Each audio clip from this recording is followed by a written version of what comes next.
কাউকে অবহেলা করার সবথেকে সুন্দর কৌশল হলো ব্যস্ততা দেখানো। একটা সম্পর্কে ব্যস্ততা শব্দটার কোনো স্থান নেই। সত্যিকারের প্রিয় মানুষটা শত ব্যস্ততার মাঝেও খোঁজ খবর নেবে, তোমায় সময় দেবে।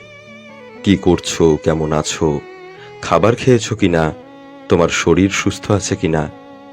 কেউ যদি তোমাকে বলে কথা বলার সময় পাইনি, তাহলে সেটা বিশ্বাস করো না। সময় ঠিকই পেয়েছিল, কিন্তু মানুষটা তোমার জন্য সময় ব্যয় করতে চায়নি। আর এটাই হলো সত্যি কথা। মানুষ কেবল সেটার জন্যই মূল্যবান সময় ব্যয় করে যেটা তার কাছে বেশি ইম্পর্টেন্ট। যখন কেউ তোমাকে বলে আমি খুব ব্যস্ত ছিলাম, আমি এতটুকুও সময় পাইনি, তাহলে বুঝে নেবে সেই মানুষটার কাছে তুমি এখন আর ইম্পর্টেন্ট কেউ না, যার জন্য ওই মানুষটা সময় ব্যয় করবে। ব্যস্ততা বলতে আসলে এখন আর কিছুই নেই। দুজন মানুষ যদি একে অপরকে মনে প্রাণে ভালোবাসে, তাহলে অবশ্যই সময় বের করে নেবে। একটুখানি কথা বলার জন্য মনটা আনচান করবে, ব্যাকুল হয়ে উঠবে।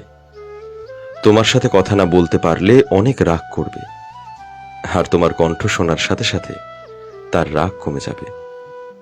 একটু খেয়াল করে দেখো, আমি খুব ব্যস্ত, কিন্তু আমি তোমায় খুব মিস করছি। এই মেসেজটা করতে 1 মিনিটও সময় লাগে না।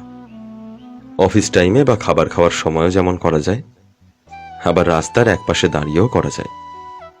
ছোট্ট একটা মেসেজ দেওয়া, এত সময় থাকা সত্ত্বেও কেউ যদি তোমায় ব্যস্ততার অজুহাত দেখায়, তাহলে ভেবে নিও তুমি ভুল মানুষকে বেছে নিয়েছো। যে মানুষটা তোমাকে এতটুকুও সময় দেয় না, সে একদিন ঠিক তোমাকে ছেড়ে চলে যাবে। কেউ তোমার মূল্য বুঝুক বা না বুঝুক, যদি তুমি নিজের মূল্য না বোঝো, তাহলে একটা কথা মনে রেখো, তোমাকে সারা জীবন কষ্ট পেতে হবে।